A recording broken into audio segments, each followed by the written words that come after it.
Hello friends, hello everyone.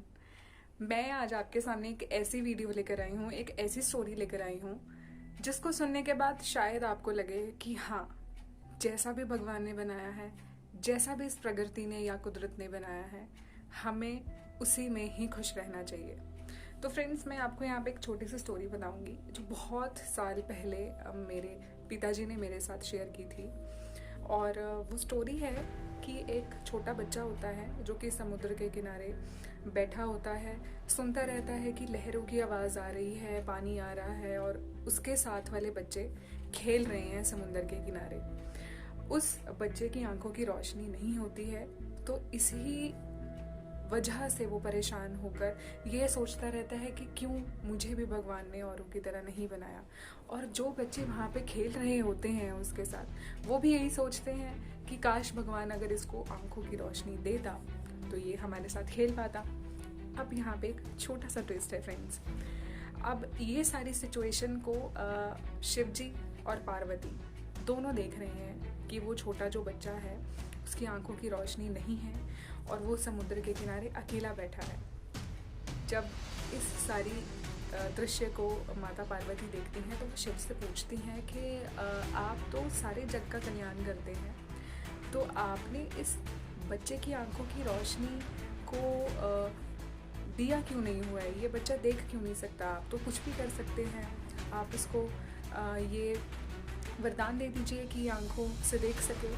और जैसे कि वो देखते हैं कि साथ वाले जो बच्चे जो खेल रहे हैं वो भी सेम यही दुआ कर रहे हैं कि काश ये बच्चा या ये हमारा दोस्त बन सकता या ये हमारे साथ खेल सकता।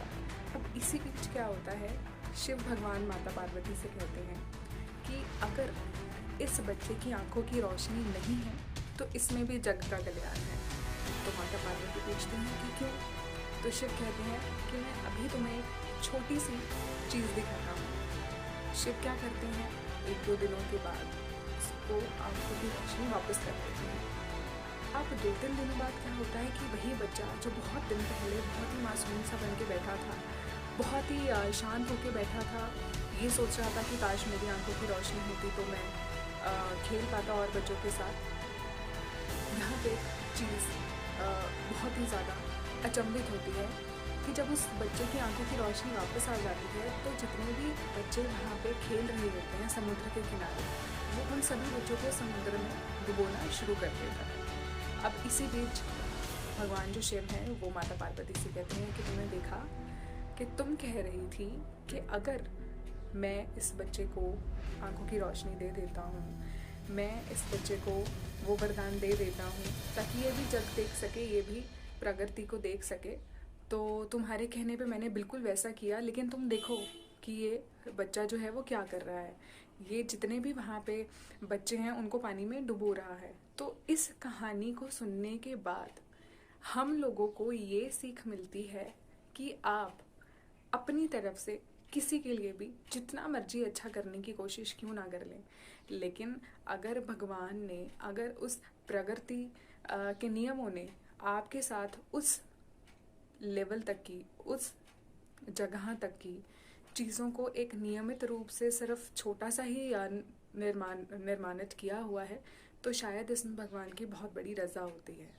तो इस कहानी को सुनने के बाद मैं आपको ये कहना चाहती हूँ कि आप अपनी अच्छाइयों से अगर किसी के लिए दुआ कर रहे हैं, किसी के लिए आप ये सोच रहे हैं कि आप अपनी अच्छाइयों से उनको बदल देंगे, तो आप ऐसा बिल्कुल भी मत कीजिए, क्योंकि उनको भगवान ने जैसा बनाया है कुछ सोच समझ के ही बनाया है और इसमें हम सभी का भला है। तो आप अपनी अच्छाइयों से किसी को एक पॉइंट तक ही जीत सकते हैं, लेकिन बाद में आप उस व्यक्ति को कभी भी जीत नहीं सकते, क्योंकि उसको भगवान ने वैसा ही बनाया है। तो आप सबसे फ्रेंड्स ये रिक्वेस्ट मैं करती हूँ, अगर आप अपने एफर्ट्स किसी गलत जगह पे लगा रहे हैं तो प्लीज़ अपने एफर्ट्स को बंद कीजिए।